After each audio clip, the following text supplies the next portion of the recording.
E aí, pessoal? Bom, enquanto supostamente chove granizo lá fora, pelo menos foi o que eu vi no Twitter, que tá chovendo granizo por algum lugar. Aqui vamos de praia. Eu preciso dizer que esse fundo é falso ou tá óbvio que é falso? Acho que tá óbvio que é falso. Então, vamos lá para o vídeo da aula síncrona de quinta-feira. É a aula 16 mais 1, tá? Vai ser sobre polinômios. A gente vai abandonamos os grupos, a nossa introdução aos grupos que faz parte da ementa de álgebra 1 e agora vamos falar de polinômios. Então, acho que tem vinheta nesse.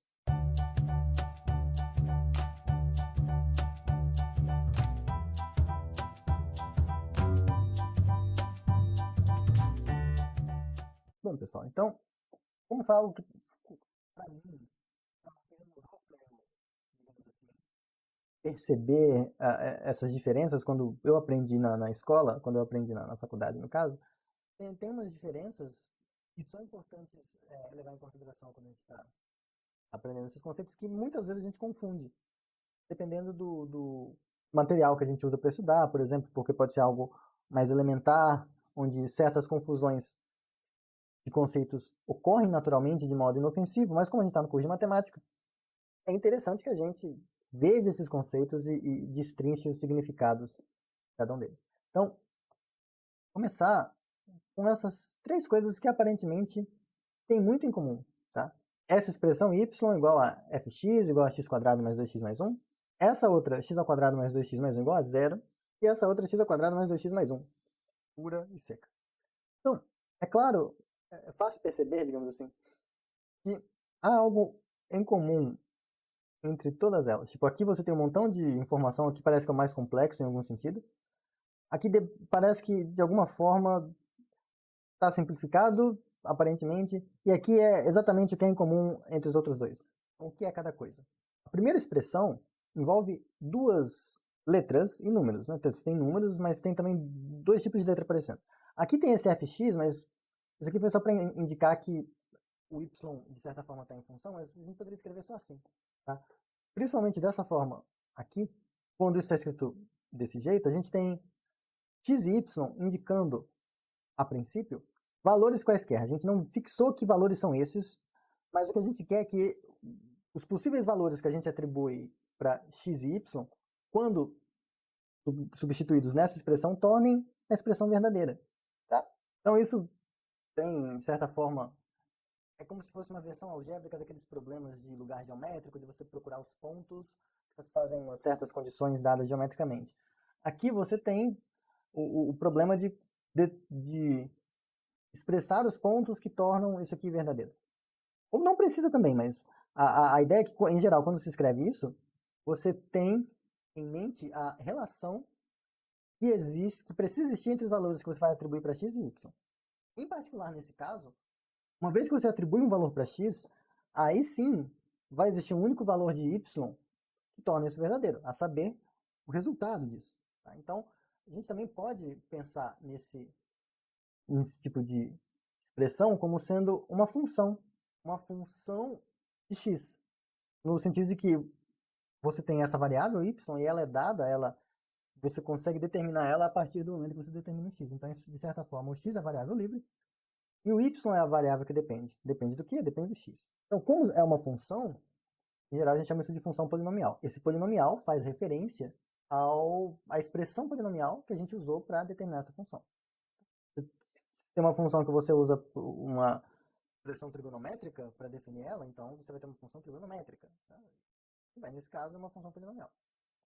Porque isso aqui, que é o tema da aula, o polinômio, é o polinômio que caracteriza, de certa forma, essa função. Vamos lá, esse foi o primeiro. O outro, quando a gente escreve uma coisa dessa forma, x² mais 2x mais 1 igual a 0, esse x aqui, a princípio, ele não está variando livremente. Ele não é uma variável aqui. Quando a gente escreve dessa forma, a gente está pensando no x como um representante de um número que a gente ainda não sabe qual é. Que número é esse que a gente busca? É o número que, quando a gente colocar na posição do x, então pega esse número, eleva ao quadrado, soma com o dobro desse número e depois soma 1, você tem que dar 0. É claro que, com o que a gente já sabe, a gente pode olhar essa equação como, digamos assim, a informação que essa equação pede para a gente buscar, em certo sentido, ela corresponde a você olhar para a função do item anterior, a função polinomial, porque na função polinomial você tem diversos valores para o y, porque vem depois dessa igualdade. Cada um deles depende do x. Você quer encontrar quais são os valores de x que tornam esse y igual a zero. Curiosamente, nesse caso, vai ser um negócio tipo assim. Aí vai ter só um valorzinho que está aqui. Aí, veja, você pode usar a função para interpretar geometricamente o que é essa equação. Mas a equação em si, quando você pensa assim, vou resolver essa equação. O x, ele tem um valor que será determinado e você ainda não sabe. Pode ser que nem exista um valor para x que torne essa igualdade verdadeira. Mas, a princípio, quando você escreve isso aqui, você quer encontrar. Você está pensando nesse x, mas como ocupando o lugar de um número específico. Você só ainda não sabe qual é. Então, ele é incógnito. Você quer descobrir. Então, nesse caso, você costuma chamar isso de incógnita. Tá? E aí, essa é uma equação polinomial. De novo, por que é uma equação polinomial? Porque a incógnita está expressa por meio de uma coisa que a gente chama de polinômio. Finalmente, o polinômio é a expressão pura, sem estar vinculada a qualquer outro número ou outra variável. É o x ao quadrado mais 2x mais 1. É essa fórmula para a qual, a princípio, você não tem que atribuir um valor para x. Esse x não está ocupando a posição de um número que vai satisfazer alguma coisa. Tampouco você está pensando nisso como todos os valores de x possíveis ao mesmo tempo e pensando nisso como sendo uma função. Não, você está pensando nisso só como sendo esse monte de símbolos aqui concatenados. Então, o polinômio é isso. Então, nesse caso, a letrinha x ela não está determinada, ela é a indeterminada do polinômio. Você pode ter polinômios em indeterminada, 2, 3, enfim. Aí vai onde a sua imaginação deixar. Aqui, a gente vai mexer só com polinômios em indeterminada. Em geral, a gente vai anotar por x. Dependendo do texto, vai usar uma letra T, ou um x maiúsculo, ou dessas outras coisas, não importa. Importa apenas é que fixe um símbolo que vai operar, vai concatenar junto com os números do contexto onde você está, que a gente vai chamar de coeficientes. Então, um pouco mais formalmente, mas não tanto, a gente vai entender como um polinômio na indeterminada x, com coeficientes em a, uma expressão que seja dessa forma. Alfa 0, mais alfa 1x, mais alfa 2x2, mais alfa 3x3, mais etc. Até alfa nxn para algum n. E esse n pode variar. Então você vai poder ter os caras que são só alfa 0, para alfa 0 pertencente a A, eu já vou dizer o que é esse A. Você vai poder ter os caras que são da forma alfa 0 mais alfa 1x, todos esses vão ser polinômios. Alfa 0 mais alfa 1x mais alfa 2x quadrado, todos esses são polinômios também. E assim sucessivamente para todo n. Não há um n máximo para o qual isso pode acontecer. Você vai poder ter até 1000, até 1 milhão, não importa. Eles têm que parar. Um polinômio que você pega, ele para em algum momento. Mas você pode ter outro polinômio que foi um passo depois. Entendeu? Nesse sentido. Agora, esse A, o que é o conjunto dos coeficientes, o que ele vai ser? Nesse curso, a gente vai pensar como sendo ou V, ou Q, ou R, ou C.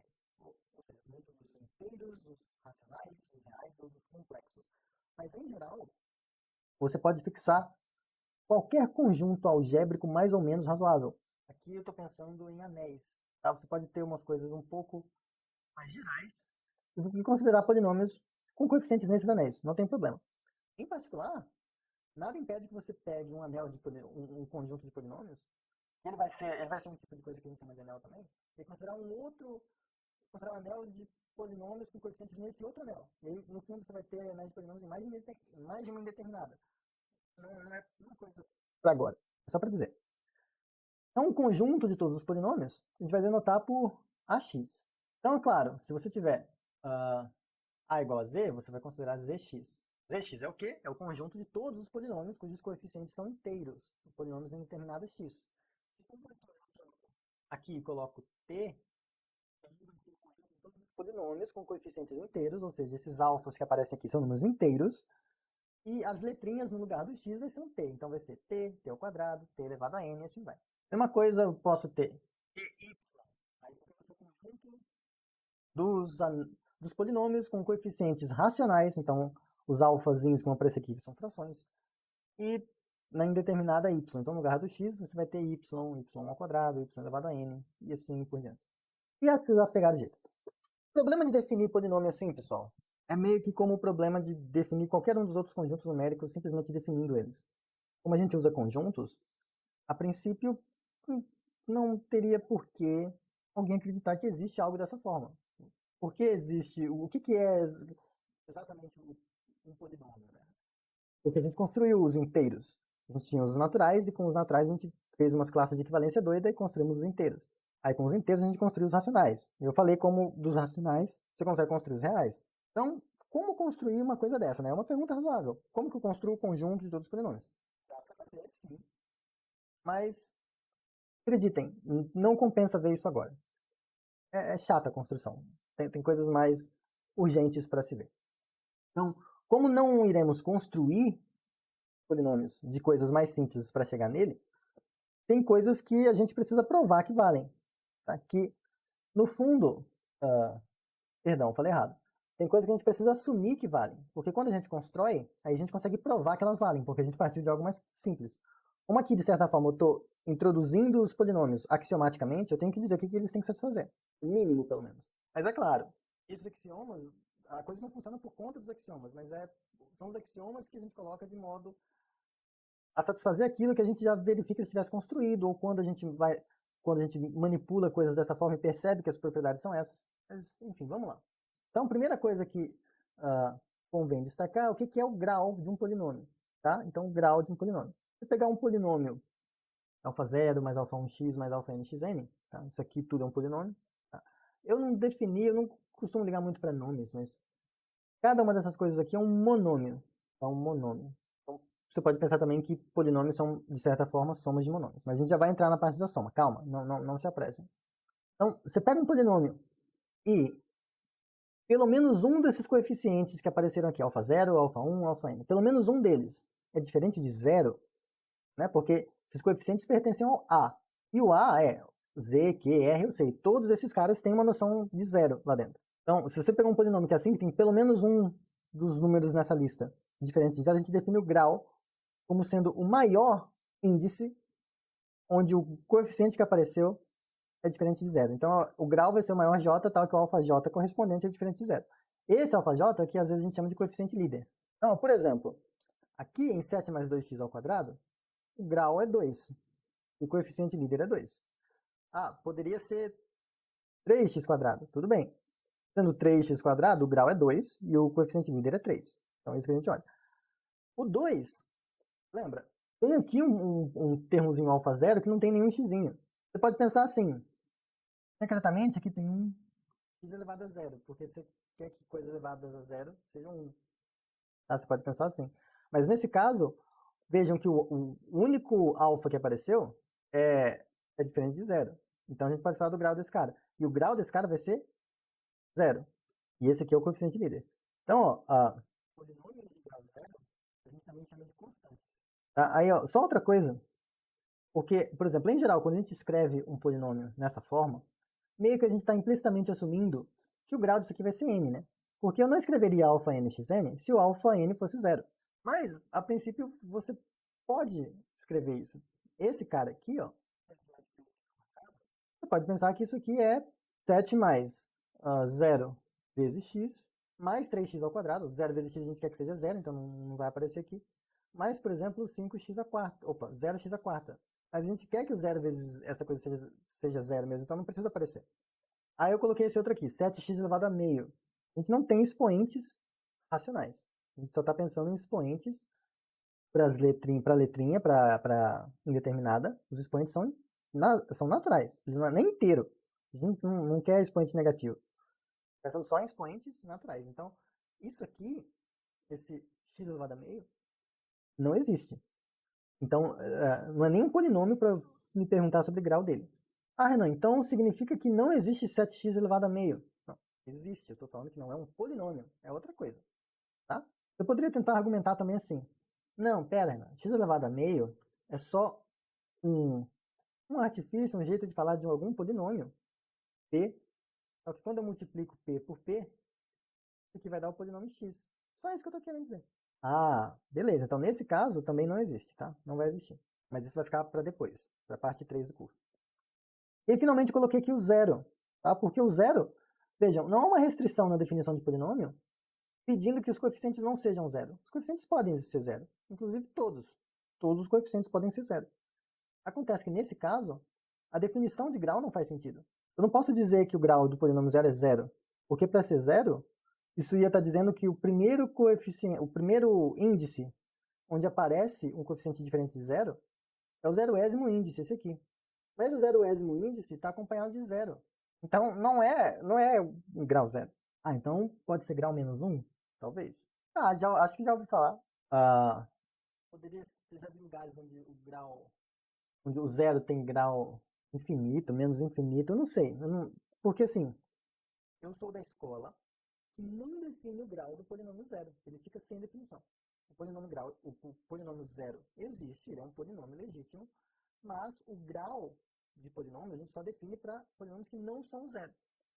Então todos os outros polinômios têm grau, o zero não. Enfim, falei bastante de grau. Uma vez que falamos do grau, a gente tem que dizer quando que dois polinômios são iguais. É um critério que a gente tem que estabelecer, já que a gente está fazendo axiomaticamente, está só introduzindo polinômios sem construí-los, é no mínimo razoável você colocar um critério. Olha, um polinômio assim e outro assado vão ser iguais se somente se alguma coisa acontecer. E a coisa que a gente estipula é essa. Os graus têm que ser os mesmos, ou melhor, nessa expressão aqui, m tem que ser igual a n, porque a princípio, aquilo que eu falei, pode ser que eu peguei onde o alfa n é zero e o alfa n menos 1 não. Mas enfim, n igual a m, e aí quando você olhar termo a termo, os coeficientes são iguais. Então o coeficiente de grau zero, do monômio zero, desse vai ser igual a esse, beta zero vai ser igual a alfa zero. Beta 1 vai ser igual a alfa 1, tarará, tarará, até chegar no beta n igual a alfa n. Então, no fundo, aqui é como se eu estivesse falando de vetores. Por exemplo, o vetor 3, 2, 1, ele só é igual a um vetor ABC se o 3 for igual a A, o 2 for igual a B e o 1 for igual a C. É o único caso onde isso acontece. Então, você pode, se quiser, pensar que um polinômio é um tipo de vetor generalizado, porque essas letrinhas, o x elevado a 1, o x elevado a 0 que está disfarçado aqui, o x elevado a m, eles estão só marcando a posição onde o coeficiente aparece. A diferença é que quando a gente está em geometria analítica, todos os vetores têm a mesma quantidade de entradas. Ou são duas entradas, se você estiver fazendo geometria no plano, ou são três entradas, se você estiver fazendo geometria no espaço. Aqui com polinômios, você pode ter vetores de tamanhos diferentes, por assim dizer. Ou, se você preferir interpretar assim, todos os vetores têm infinitas entradas, infinitas, só que quase todas essas entradas são zero. E a gente só escreve aqui as entradinhas que são não nulas, e aí representa dessa forma. Mas aí eu estou entrando muito no detalhe da construção e eu não quero fazer isso. Se vocês quiserem depois discutir construção comigo, aí vocês me perguntam, a gente conversa. Mas enfim, então definimos a igualdade de polinômios do jeito natural. E agora a soma faz alusão justamente ao comportamento que eu falei de vetores. Vetores a gente não soma coordenada a coordenada? Polinômios também. Então, ó, eu tenho um polinômio P. Se você quiser escrever P de x, também pode, tá? Eu prefiro não, mas vocês mandam. Aqui também, se quiser escrever Q de x, também pode. Então, se eu tenho dois polinômios, P e Q, e quero somar eles, a soma vai ser feita coordenada a coordenada. Então, o termo alfa 0 vai somar com beta 0. O termo alfa 1 vai somar com beta 1. Até chegar no limite de algum deles. Por exemplo, supondo que o m é maior ou igual que o n, então, suponha que esse cara aqui, m é maior ou igual que n. Então, você vai somando termo a termo, termo a termo, termo a termo, até chegar no alfa n mais beta n. Como a gente está supondo m maior ou igual que n, ainda tem os betas aqui sobrando. Chegou no beta n. Tem mais uma galera aqui que não tem como somar com ninguém aqui. Aí que vem aquele negócio. Você finge que esse polinômio continua. Vai ter 0 vezes x elevado a n mais 1, mais 0 vezes x elevado a n mais 2, e completa até chegar no m. E aí você soma coordenada a coordenada. Só que aí, dessa forma vai ser só beta n mais 1 mais 0, beta n mais 2 mais 0. E aí sobra esse pedaço aqui. Mas a soma é isso, coordenada a coordenada. Coisa que vocês já sabem, eu só estou relembrando. O produto é mais legal, porque isso a gente não tem bonitinho em álgebra linear, em geometria analítica que seja. A gente não tem um produto bem comportado, você não tem um jeito de pegar um vetor com outro vetor e fazer um produto bonitinho. Você tem um produto doido lá, que é o produto vetorial. Tem umas fórmulas loucas, mas ele é todo estranho. Aqui a gente quer um produto que lembre mais a coisa como se fosse um número. Então, no sentido de que a gente quer que distribua com a soma. Porque embora o comportamento seja como se fosse um vetor, o polinômio, quando a gente vai fazer a conta no braço, na escola, a coisa é como se fosse um número. A gente vai distribuindo a coisa toda. Então aqui, ó, por exemplo, Pega esse polinômio P igual a 2x ao quadrado mais 3. E aí pega esse Q igual a x ao cubo mais 9x mais 7. Então, ó, esse cara aqui tem o coeficiente alfa 0. O alfa 1 dele é 0. Perceba que alfa 1 é 0, porque não tem nenhum termo com grau x aqui, então é porque é 0 vezes x. E o alfa 2 é o 2, x quadrado. Aí esse aqui tem um beta 3, tem um beta 1, não sei porque eu coloquei beta 3, tem um beta 0. O beta 2 desse cara, como se fosse 0, porque não tem nenhum termo de x com grau 2 aqui. Então, quando a gente vai fazer a multiplicação disso, na escola, a gente quer que distribua essa porcaria.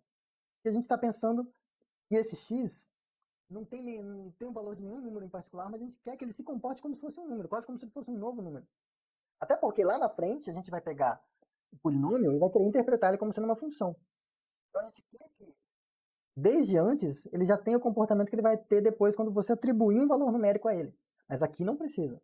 Aqui a gente está meio que pensando em como fazer a conta com isso sem atribuir valor nenhum. Então, ó, como que faz? Distribuindo.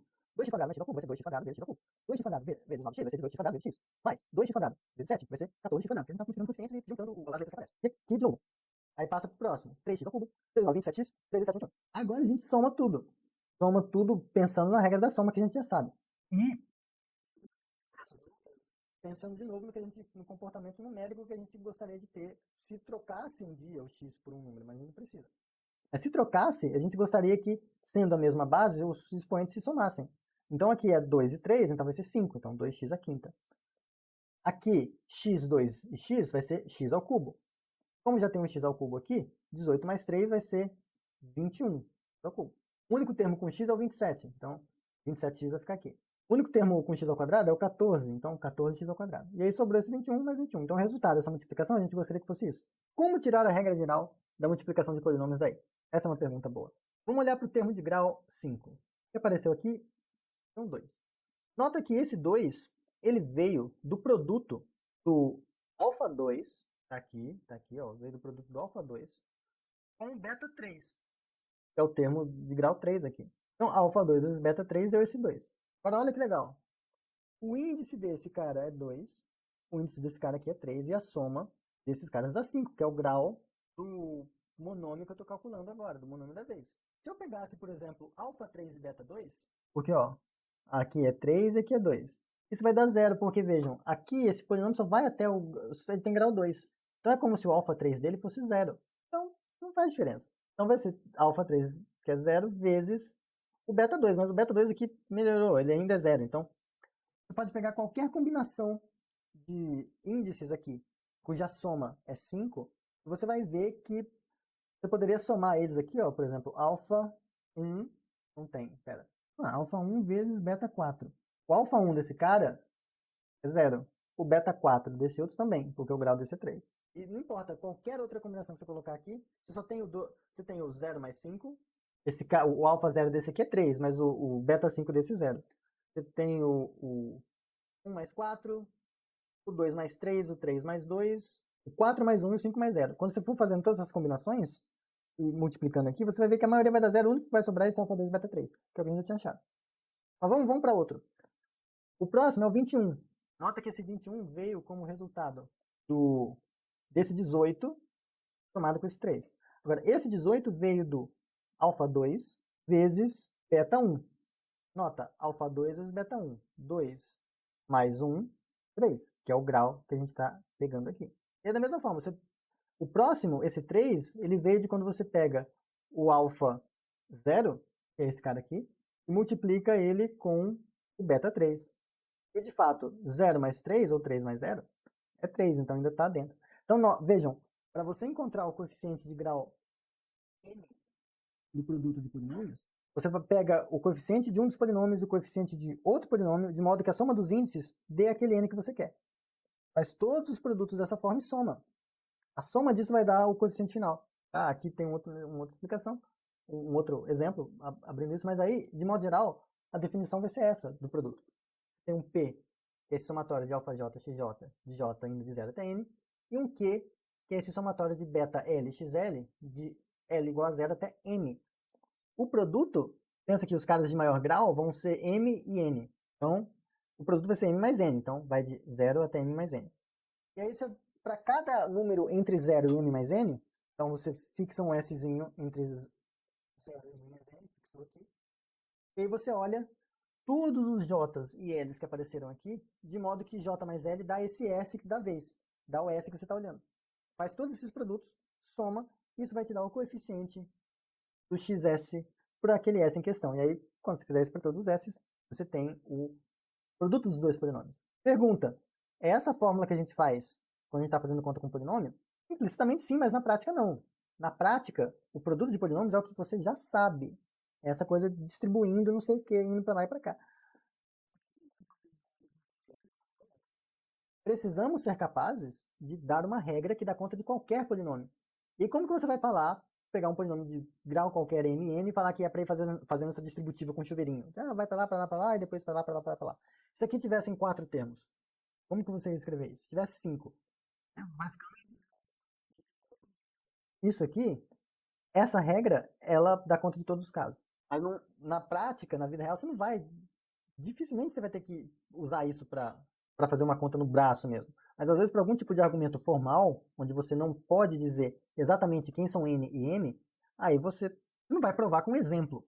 Porque exemplo não prova. Exemplo, no máximo, justifica a heurística. Mas a demonstração tem que ser feita com coisas gerais. E aí, como exercício, para praticar, aí o que ideia ruim a gente faz na aula de quarta, faz alguns desses, provar que vale essas propriedadezinhas aqui, operatórias dos polinômios com essas operações. Beleza, mas vamos continuar. Até agora, isso tudo você já sabia. Agora, a gente vai atacar o problema de divisão de polinômios. Porque isso é o princípio do que a gente vai ver na parte 3 do curso, entre outras coisas, mas para falar sobre fatoração de polinômio, polinômios irredutíveis e coisas desse tipo, só fazem sentido quando você está num contexto de divisão. E como assim divisão? De que natureza a gente está falando dessa divisão? Na verdade, a gente faz com números inteiros, né? Você pega um polinômio, aqui eu peguei esse x ao cubo mais 2x quadrado menos 3x mais 2, quero dividir por x mais 2. Como que eu posso fazer essa divisão? A gente aprendeu na escola, provavelmente. Bom, a ideia, e aqui é um algoritmo, na demonstração que eu vou fazer, isso vai ficar implícito, mas eu vou voltar para explicar onde essa ideia aparece na demonstração. Mas isso aqui é a ideia de você fazer diferenças finitas, de certa forma, dando conta do problema de realizar a divisão um passo cada vez. Então aqui eu tenho esse x mais 2 dividindo o x ao cubo, e eu gostaria de algo que multiplicado pelo x mais 2 desse um jeito de... desse isso aqui exatamente. O sonho seria esse, eu quero encontrar algo aqui embaixo, que quando eu multiplico pelo de cima, dá esse aqui que está do lado de fora. Bom, mas é muito difícil acertar isso de cara. Então a gente começa aos poucos. Eu pego, faço, olho qual que é o grau aqui, e aí a gente pensa, eu quero dar um jeito de cancelar isso aqui. Se eu cancelar isso aqui, pelo menos, eu vou ficar com um resto de grau um pouco mais fácil. Então vamos ver.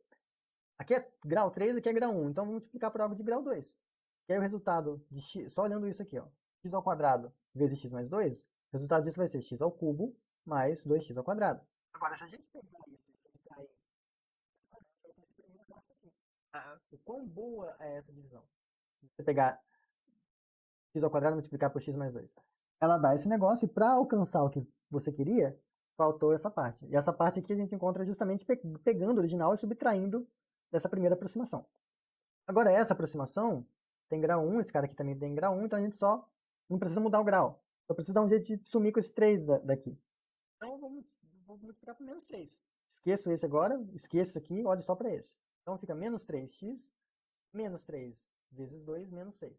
Quando a gente subtrair isso, esse negócio que a gente achou aqui, dessa expressão que a gente tinha, menos 3x menos 3x, vai morrer esse com isso. Aí vai ficar 2 menos menos 6, que é 2 mais 6, que é 8. Aí, agora, se você quiser checar, abrindo aqui a conta e somando com esse 8, você vai ter exatamente essa expressão aqui do começo. Então, a gente pegou esse polinômio, dividiu e quis dividir pelo x mais 2. E aí a gente descobre que, com esse quociente, o resto, esse 8. É uma coisa que dá para perguntar, né? O quão efetivo é esse método? Esse quociente e esse resto que aparecem são únicos? Esse algoritmo presta mesmo? Dá para fazer divisão com ele? Tá. A gente vai ver no teorema, o algoritmo de divisão de polinômios. Se você pega polinômios f e g não nulos, esse não nulo significa que eles são diferentes de zero, ou seja, eles têm algum coeficiente não nulo na lista deles. Tal que o coeficiente líder do g é invertível com respeito à multiplicação. O que quero dizer com isso? O g vai ser o cara que vai dividir.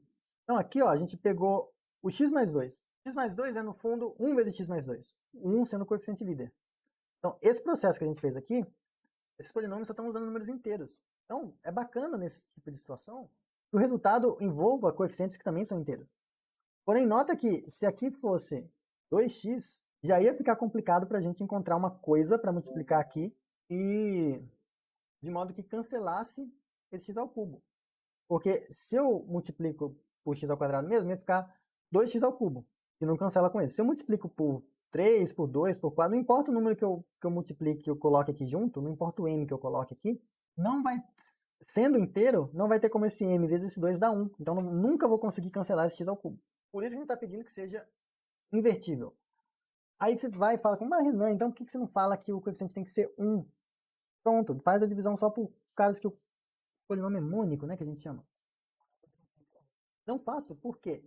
Se você tivesse fazendo essa divisão dentro, pensando em coeficientes racionais, aí você poderia inverter. Bastaria você multiplicar por 1 sobre 2x ao quadrado. E aí você conseguir cancelar esse 2, para que quando subtraísse, cancelasse x ao cubo. Então, se você está num lugar onde o coeficiente líder que aparece aqui é invertível, você vai conseguir fazer isso. Por fim, esse tipo de argumento, embora esteja pensando em Z, E, R ou C, ele funciona em qualquer anel. Então, quando você for, porventura, estudar álgebra 2, você vai ver esse negócio e, tá, eu já vi isso, vindo com o álgebra 1. Porque o argumento é o mesmo. Tá? Então, é isso mesmo. Esse invertível, dependendo de onde você estiver, é simplesmente você falar que o coeficiente líder é diferente de zero, mas, se você estiver nos inteiros, simplesmente ser diferente de zero não significa que é invertível. O 2 é um exemplo. Pois bem. Então,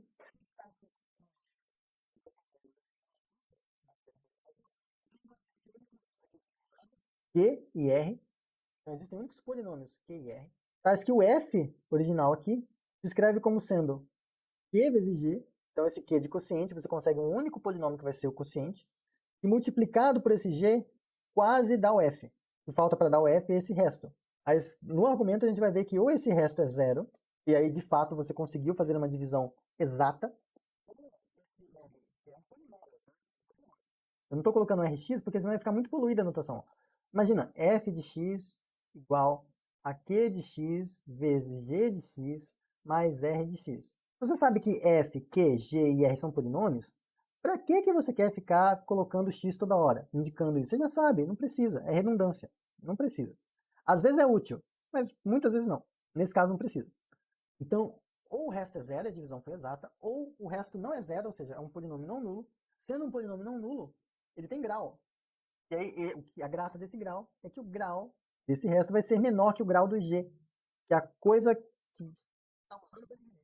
Então, veja que nesse algoritmo de divisão que a gente fez aqui, a gente efetuou ele até chegar nesse resto 8.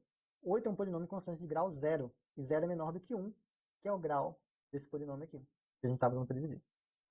Então, a demonstração é, no fundo, olhar esse algoritmo com carinho. Acreditem, não mentirei para vocês. Então, a gente vai começar chamando o grau de G como sendo um M, vai dizer que o coeficiente líder do G é um BM. Lembra, o G é que a gente está usando para dividir. E a demonstração vai ser feita por indução em M, que é o grau de F. Então, a gente começa no caso em que F é uma constante, é um polinômio constante, tem grau 0. Então, nesse caso, a gente tem dois subcasos. Ou esse N, que é 0, é menor que M, e aí, nesse caso, basta a gente pegar o Q como sendo 0 e o resto como sendo o próprio F. Vou deixar vocês pensarem o que isso quer dizer, dentro da fórmula que a gente quer provar, que vale. O outro caso é se N for igual a M, mas como N é 0, significa que o M é 0, ou seja, o G também é uma constante. Nesse caso, você pega o coeficiente líder do G, que é invertível, denotei aqui por B0 elevado a menos 1, e multiplica pelo F, e aí o resto vai ser 0. Também vou deixar vocês pensarem por que nesse caso eles funcionam. Pensa com um número mesmo, tá? Se tiver confuso. Agora, supondo verdadeiro para n maior que 0, vai provar que vale para n mais 1. Então, vamos pegar um polinômio f de grau n mais 1. Então, grau n mais 1, então esse cara aqui é diferente de 0. E o g a gente vai continuar escrevendo assim. Ainda não sabemos, não temos nenhuma outra hipótese sobre g. De novo, a não ser, claro, que esse bm aqui é invertível. Então, se você estiver pensando em números inteiros, pensa que esse BM é 1 ou menos 1, por exemplo. Então, de novo, a gente tem dois casos. Um é se o n for menor que m, e o outro é se o m for menor ou igual que n. Anota que se o n é menor que m, a gente queria escrever o f assim, ó. Q vezes G mais R, onde o grau desse resto, ou esse resto é zero, ou o grau desse resto tem que ser menor que o G. Menor que o grau de G, perdão. Só que como aqui, N, que é desculpa, né? N mais 1, aqui. Está no hipótese de indução. Está no passo indutivo. Se a gente está no caso onde o grau do F, que é N mais 1, é menor que o M, é só você pegar ele como sendo o próprio resto. E esse Q como sendo zero. Porque aí você vai estar satisfazendo o que você queria, ou seja, um polinômio vezes o G, mais um resto, e o grau desse resto menor que o grau do G. Pronto, acabou. Não tem o que fazer mais. Esse caso é assim, limpo. O outro caso é quando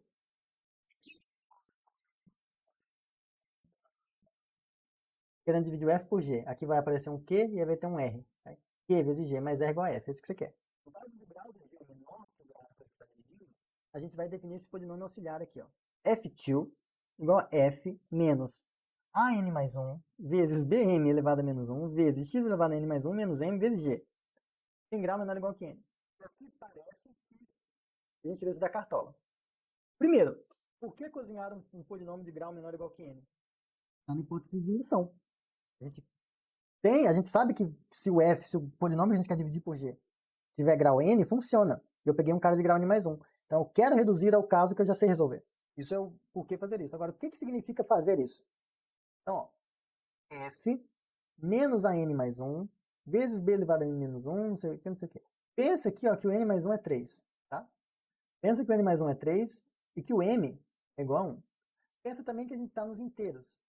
Então, esse BM, por ser invertível, a gente vai ter o B1, coloca 1 mesmo, só para ficar mais tranquilo.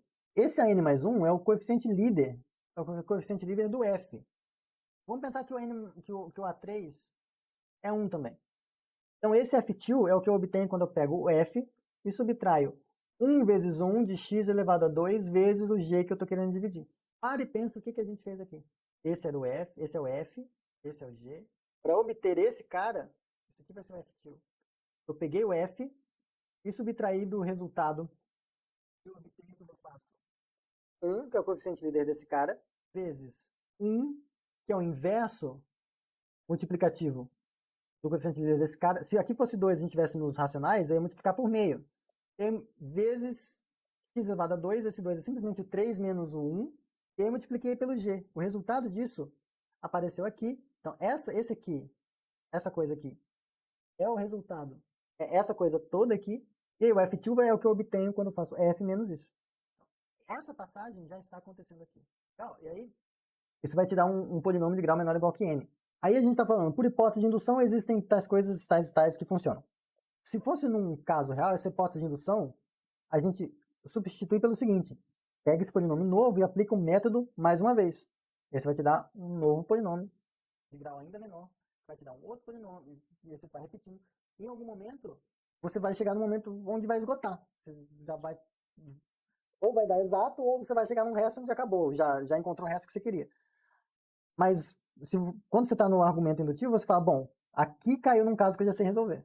Porque a gente estava fazendo pensando em resolver todos os casos de todos os graus. Então, se eu já sei resolver o grau 2, de grau até 2, eu vou para o 3, a gente fez essa conta aqui e caiu no grau 3. Opa, no grau 3 eu já sei fazer. No grau, perdão, caiu no grau 1. O grau 1 eu já sei fazer. E aí você encontra lá. Então, isso que está rolando aqui. Daí que vem. Então, por hipótese de indução, ou seja, você vai repetindo isso, mas você já está supondo que tinha funcionado, mas isso está escondendo essa questão de que efetivamente você ia repetir isso até esgotar. Então, existem Q2 e R2, tais que esse F2, que é um polinômio que tem grau menor ou igual que n, é igual a Q2 vezes G mais R2, onde esse R2 ou é zero, ou o grau dele é menor que m. Agora, você simplesmente pega essa expressão para o F2 e joga aqui e substitui. Ó. O F é igual a F2 mais aquela coisa. Ó, porque aqui a gente tinha F menos essa tosqueira igual a F2. Se eu passo a tosqueira somando, F vai ser igual a F2 mais a tosqueira. Tá aqui. Mas o F2 é Q2 vezes G mais R2. E agora você pode deixar o G em evidência. Então, você pega esse coeficiente antigo, mais esse novo que você introduziu, toma, e aí deixando em evidência com G, com esse restinho. Nota que foi exatamente isso que a gente fez no final. Caímos nesse caso, que já sabemos resolver. Nesse caso, o coeficiente era menos 3 com o resto 8.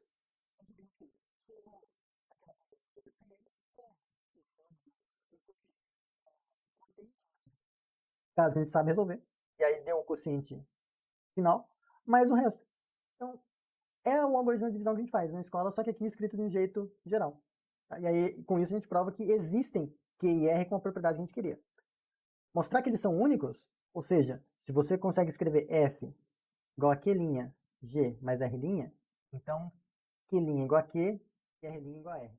Isso eu vou deixar para vocês fazerem, é um argumento que usa grau. E se não rolar, na semana que vem a gente discute um pouco. Daí só um corolário que eu estava devendo, de quando a gente fez alguns argumentos sobre equações, é esse famosinho aqui, né? Se você tem uma raiz de um polinômio, e aqui o que é a raiz do polinômio, né? É um número que se você coloca no lugar da indeterminada, se você pensar que nesse polinômio induzindo uma função polinomial, é você trocar o x da variável, agora sim uma variável, por esse beta, o resultado disso é zero. Então, se você tem uma raiz do polinômio, então existe um outro polinômio com os mesmos coeficientes, tais que o p é igual a x menos beta vezes esse polinômio. Mesmos coeficientes, eu quero dizer coeficientes no mesmo conjunto numérico. Então, nos inteiros, nos racionais, nos reais, depende de onde você está. E a prova é bem simples, ó. Porque ó, o x menos beta tem coeficiente líder 1. Então, é invertível. Se você multiplicar ele por 1, dá 1 mesmo, então ele é invertível na multiplicação, porque 1 é um elemento neutro na multiplicação. E aí você pode usar o algoritmo da divisão. Pelo algoritmo da divisão, esse P que você pegou, aliás, existem únicos, né? Q e R pertencentes a A de X, tais que o P se escreve como sendo Q vezes X menos beta, mas esse resto, onde esse resto ou é zero, ou ele é diferente de zero e o grau dele, se eu colocar assim, GR, G de R é menor que o grau do cara que você está usando para dividir. Mas o cara que você está usando para dividir, o G aqui, é esse cara. Ele tem grau 1. Então, o grau dessa coisa aqui vai ser menor que 1. Só pode ser zero. Então, ou R é zero, ou R é uma constante. Então, em todo caso, R é um polinômio constante. Portanto, P é igual a algum polinômio Q, esse polinômio Q, vezes x menos 20, mais R. Só que agora você pode trocar todas as ocorrências de x por beta. Troca aí. Você pode até escrever assim, se você quiser. Pensando como função, não tem problema. Coloca P beta aqui, é igual a Q de beta, que eu estou trocando tudo que tem x por isso. Vezes beta menos beta, e um x aqui que virou beta. Mais R. Só que R é constante, não tem o que trocar aqui. R é R. Então, isso aqui vai ser zero. O que era o Q de beta já não importa mais, porque zerou. Então, R é igual a P de beta. Só que P de beta é zero, porque beta é raiz. Portanto, R é zero. Deixa eu colocar um então aqui. Então, R é zero e assim você consegue escrever o seu polinômio dessa forma. Bacaninha, né? Só usando algoritmo de divisão.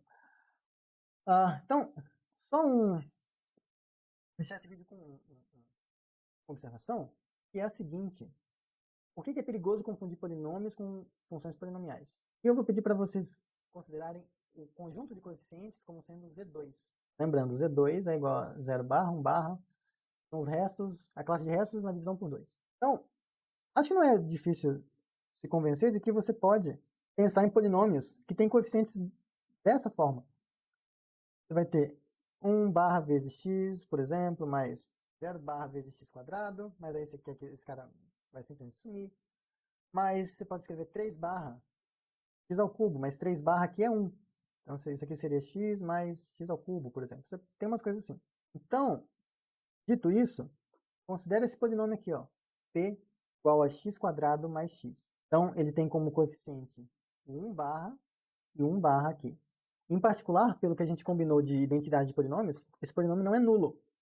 O coeficiente, né, para ser nulo, tem que ser 0 aqui e 0 aqui. O polinômio não é nulo. O polinômio é diferente do polinômio nulo, em AX. Agora, escreve isso assim, ó, x vezes 1 barra mais x. Tá certo, porque ó, x vezes 1 barra vai dar o x, vai dar o x vezes 1 barra. Tá? O barra é só no coeficiente, tá? E aí, x vezes x, x quadrado. Então, é uma fatoração. Ok, a gente pode fazer assim. De novo, esse polinômio não é nulo. Agora, se você define p de Z2 em Z2 e pega alguma coisa que mora aqui, um alfa barra, e manda no que seria o alfa barra ao quadrado mais alfa barra, isso aqui vai ser zero. Independente do alfa barra que você pegar aqui. Independente. Porque tem só dois casos para você pegar. Ou 0, 1. Se você pega o 0 barra vai no 0 barra vezes 1 barra mais 0 barra. Não importa que aqui seja diferente de 0, aqui é 0, então isso aqui vai dar 0. 1 barra, por sua vez, você vem no 1 barra vezes um barra mais um barra. E um barra mais um barra é 2 barra, e 2 barra é zero. Então isso aqui também vai dar zero. Então veja, você tem um polinômio não nulo, e quando você transforma em função polinomial, ele deu a função nula. A função que está mandando todo mundo do zero daquele lugar. Então, aqui isso acontece. Ah, tá, mas Renan, se eu pegar polinômios inteiros,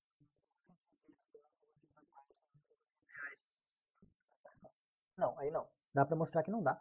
A demonstração foge do escopo do curso, mas quando você está no cenário de mais razoável de domínios, que é o nome, né? São anéis onde você consegue cancelar a multiplicação. E esses domínios são infinitos, tipos inteiros. Aí é seguro você pensar em polinômios como se fossem funções polinomiais, se você preferir. Mas isso é só um adendo, a gente pode conversar sobre isso depois se alguém quiser, tá bom? O... Mas é isso. Aí eu vou deixar esse exercício para vocês com um ou outro mais de grupos e a gente discute isso tudo na semana que vem. Valeu, então, falou, até mais.